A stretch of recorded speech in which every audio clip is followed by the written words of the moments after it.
Soybean के फायदे जानकर आप भी इसे जरूर करना चाहेंगे अपने आहार में शामिल, लेकिन इसके नुकसान जानकर ही लीजिएगा फैसला। सोयाबीन को एक फायदेमंद आहार बताया गया है। खासकर इसमें मौजूद प्रोटीन की मात्रा को ध्यान में रखते हुए इसे अधिकतर आपके आहार में शामिल करने की सलाह दी जाती है। किडनी रोगियों के लिए सोयाबीन एक अच्छा आहार हो सकता है, लेकिन सिर्फ तब आप इसे सीमित मात्रा में लेंगे। आज इस वीडियो में हम आपको सोयाबीन से होने वाले फायदों के बारे में बताएंगे, लेकिन उससे पहले आप हमारे चैनल को सब्सक्राइब कर लें और अगर आप हमारे चैनल से जुड़ी कोई भी नोटिफिकेशन या अपडेट पाना चाहते हैं तो स्क्रीन पर मौजूद बेल आइकन को जरूर दबाएं। आयुर्वेदिक विशेषज्ञों के मुताबिक सोयाबीन में कई बीमारियों और इन्फेक्शन का इलाज छिपा है। सोयाबीन प्रोटीन का एक अच्छा स्रोत होता ही है, साथ ही इसमें मिनरल्स के अलावा विटामिन बी कॉम्प्लेक्स और विटामिन ए की भी भरपूर मात्रा पाई जाती है। इसलिए आम लोगों से लेकर जिम करने वाले लोगों को भी प्रोटीन के सेवन के लिए सोयाबीन की एडवाइस दी जाती है। चलिए आपको बताते हैं आखिर वो कौन से फ़ायदे हैं इसके जो इसे आपके लिए किडनी की बीमारी में फ़ायदेमंद बनाते हैं।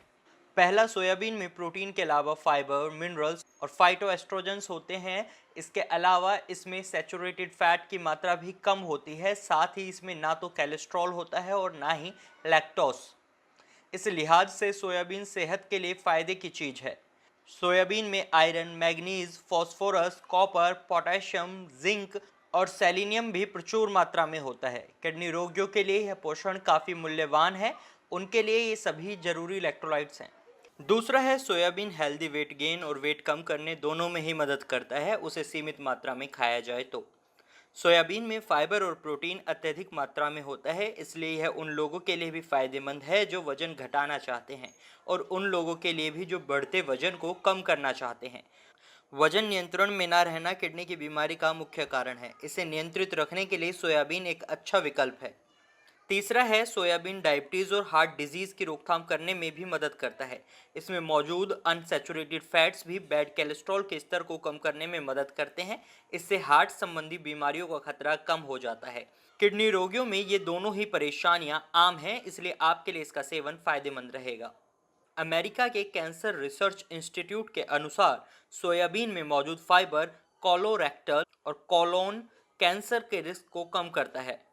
सोयाबीन का एक अहम फायदा यह भी है कि यह हड्डियों की मजबूती के लिए बेहद जरूरी है।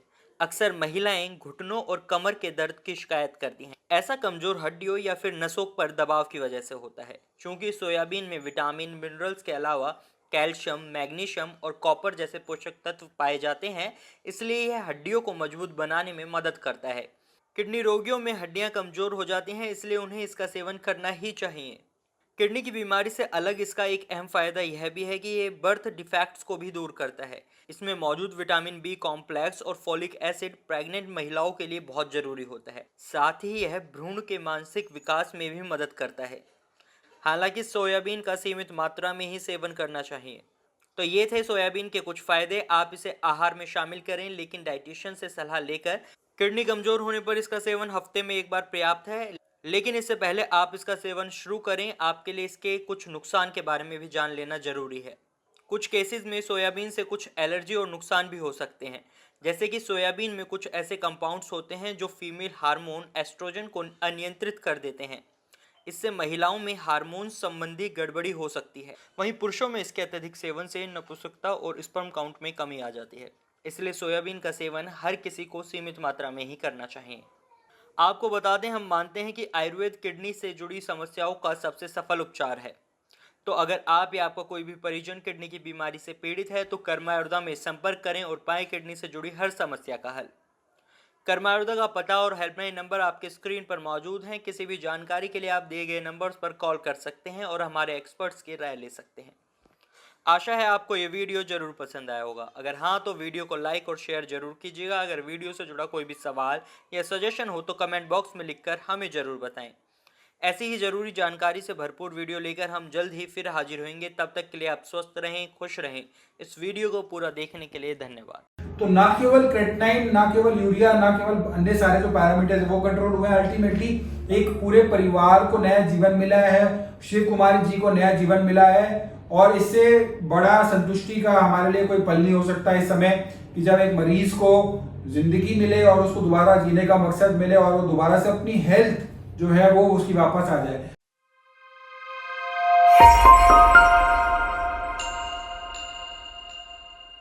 नमस्कार दोस्तों, आज हमारे साथ एक पेशेंट जुड़े हैं जिनका क्रेटनाइन जो था वो 11 की रेंज में था। जी हाँ, 11 क्रेटनाइन था और आज जो है वो 1 आ गया। रिपोर्ट ध्यान से देखिएगा, उसके बाद डिटेल में जाएंगे।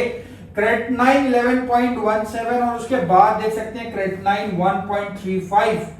मात्र और केवल 45 दिनों में 45 डेज में क्रेटनाइन 11 से 1 की रेंज में आया है।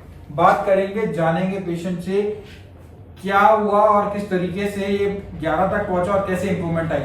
आपको इंट्रोड्यूस करा दूं पेशेंट से। क्या नाम है पेशेंट का? जी सर, मेरी माता जी का नाम थोड़ा तेज बोलिएगा। माता जी का नाम शिव कुमारी है और मेरा नाम गगन प्रताप है। मैं उनका लड़का हूँ। और आप थोड़ा मास्क उतार के इधर तेज बोलेंगे, आवाज नहीं आ रही मुझे। हाँ बताएं।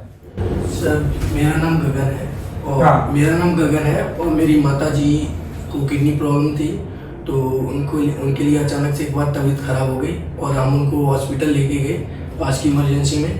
तो वहाँ पे पता चला कि उनका जो क्रिएटिनिन लेवल था बहुत ज़्यादा बढ़ चुका है और उनको डायलिसिस के लिए बता दिया गया था। बट हम डायलिसिस अफोर्ड नहीं कर सकते थे, तो हमने गूगल पे सर्च करके अचानक से कर्मा आयुर्वेदा के नाम से एक हेल्थ केयर सेंटर मिला। तो वहाँ हमने बात की। बात करने के बाद हम मेडिसिन लेने आए यहाँ पे, और मेडिसिन लेने आए तो वहाँ पे मुझे मेडिसिन बताई गई और डाइट वगैरह बताई गई। हम वो मेडिसिन लेके गए, हमने उनको खिलाया और जो डाइट बताई थी वो हमने डाइट थी सारी। करीब 25 दिनों में मुझे 2 से 3 दिनों में इम्प्रूवमेंट दिखने लगा और 25 दिन बाद जब हमने टेस्ट कराया तो उसमें काफ़ी अच्छा रिजल्ट मिला।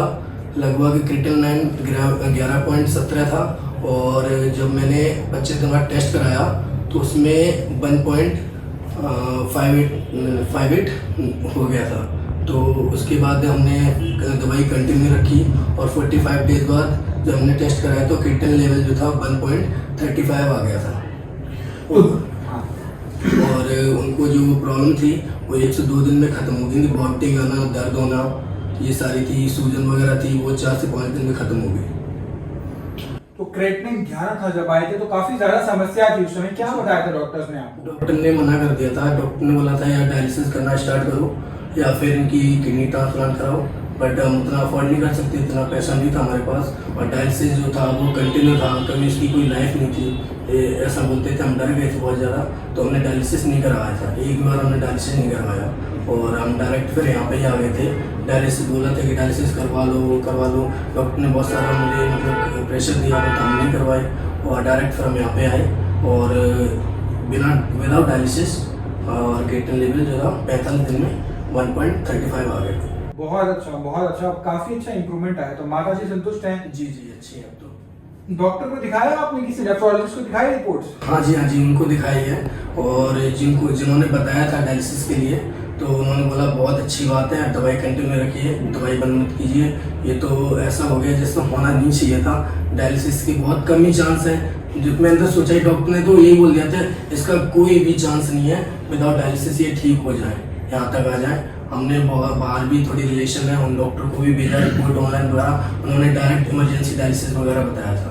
जिसके पास जाऊँ वो इमरजेंसी डायलिसिस बताता था, बट हम डायलिसिस नहीं करवाते हुए और हमने डायरेक्ट मेडिसिन लिए, लिस्ट लिया थोड़ा सा और बताया था। मेन चीज़ है सबसे डाइट सब हिसाब से बताई थी, उन्होंने उसी डाइट को फॉलो किया और हमने उसमें कोई भी बदलाव नहीं किया। उसका रिजल्ट आज आपके सामने।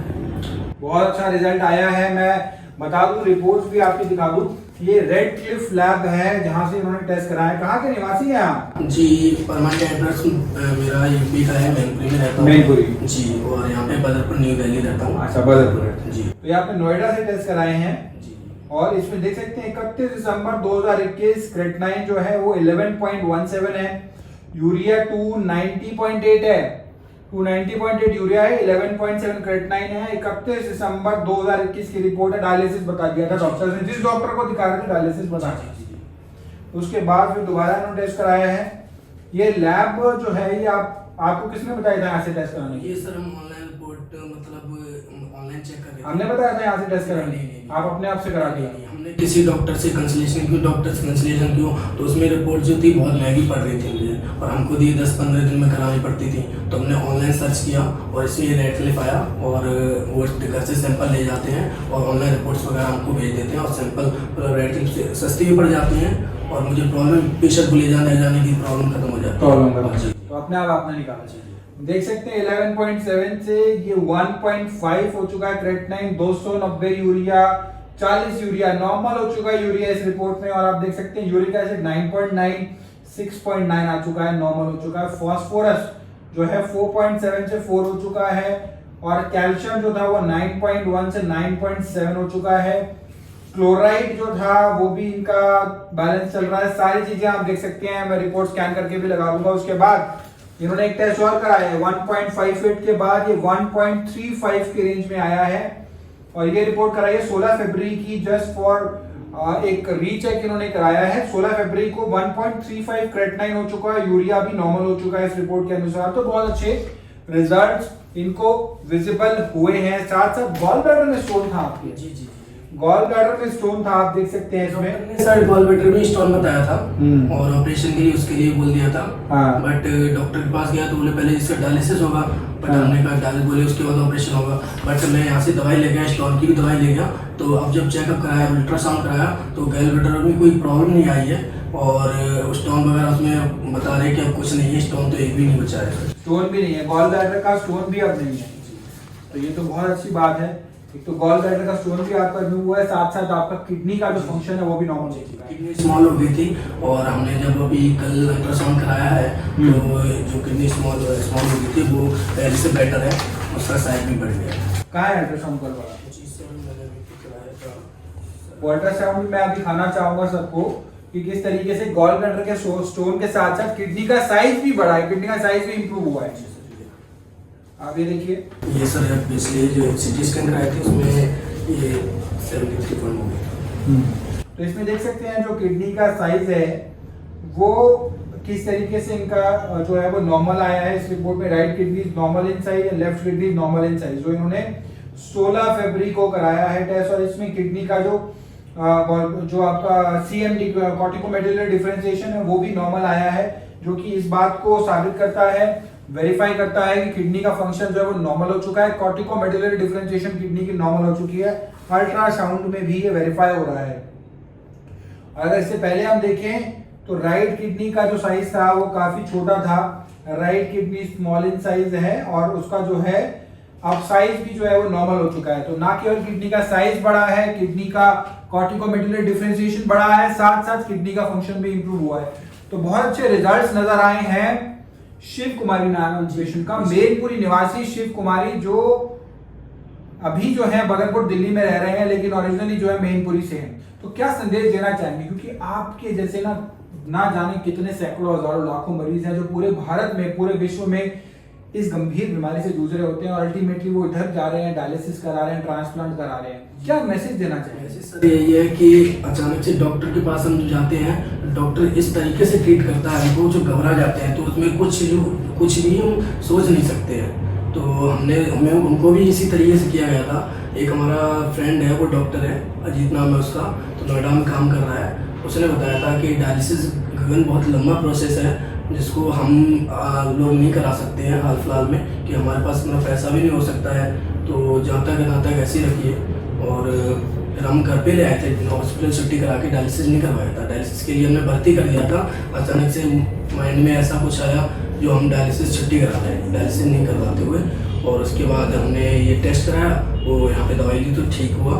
बट सर प्रॉब्लम ये आयुर्वेद पे थोड़ा इंसान जो है भरोसा नहीं कर सकता है, हाल फिलहाल नहीं करता है, क्योंकि एलोपैथिक जो मेडिसिन होती है वो तुरंत असर दिखाती है इस वजह से, लेकिन आयुर्वेदिक का थोड़ा टाइम लगाती है पर ठीक करती है। लेकिन हमको तो मतलब माता जी को इस तरीके से दिखाई जितनी जल्दी एलोपैथी भी नहीं दिखा सकती, एलोपैथी तो ठीक ही नहीं कर सकती, नहीं कर नहीं सकती थी। बट जिस तरीके से मैंने सोचा महीने 2 महीने मैक्सिमम लग ही जाएंगे, बट 25 दिन के अंदर इतना अच्छा डेवलपमेंट। तो कहना यही है सर कि जितना हो सके एक बार भरोसा करके देखिए।